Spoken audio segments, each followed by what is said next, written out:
Okay, real quick. Did you know you can win a Pokémon card game without your opponent's Pokémon ever fainting from damage? Most people think it's just attack until the other guy's monster dies, but that's wrong. Today, I'm breaking down exactly how to play the Pokémon trading card game, deck building, energy cards, attacking, prize cards, the win conditions, all of it, like I'm explaining it to my nephew.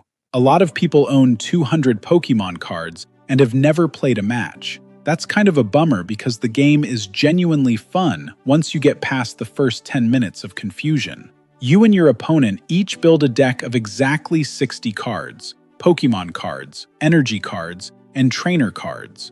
Both players shuffle and draw 7 cards. If you don't have a basic Pokémon in that hand, you show your hand, reshuffle, and draw 7 new cards. That's called a mulligan. This channel takes confusing games and breaks them into plain, simple language. If that's useful, hit subscribe and drop a like. It helps this channel grow.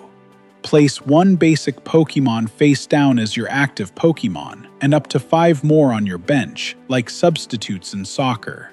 Both players set aside 7 prize cards face down. Every time you knock out an opponent's Pokémon, you take 1 prize card. Take all your prize cards, and you win.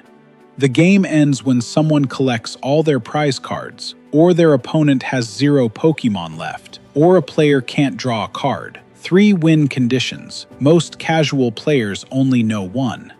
On your turn, you can play basics, evolve Pokémon, attach 1 energy card, play trainer cards, and retreat, mostly in any order.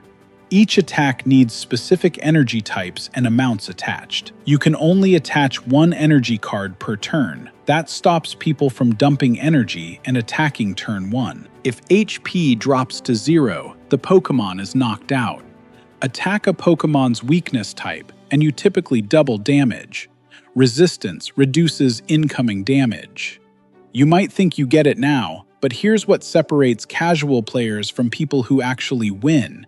And it's the most slept-on part of this whole game.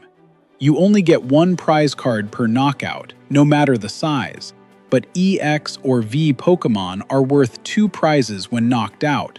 That changes the math of the whole game. Poisoned, asleep, paralyzed, confused, burned.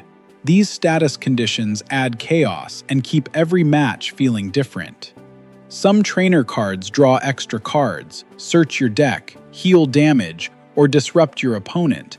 A well-timed one can flip a losing game around.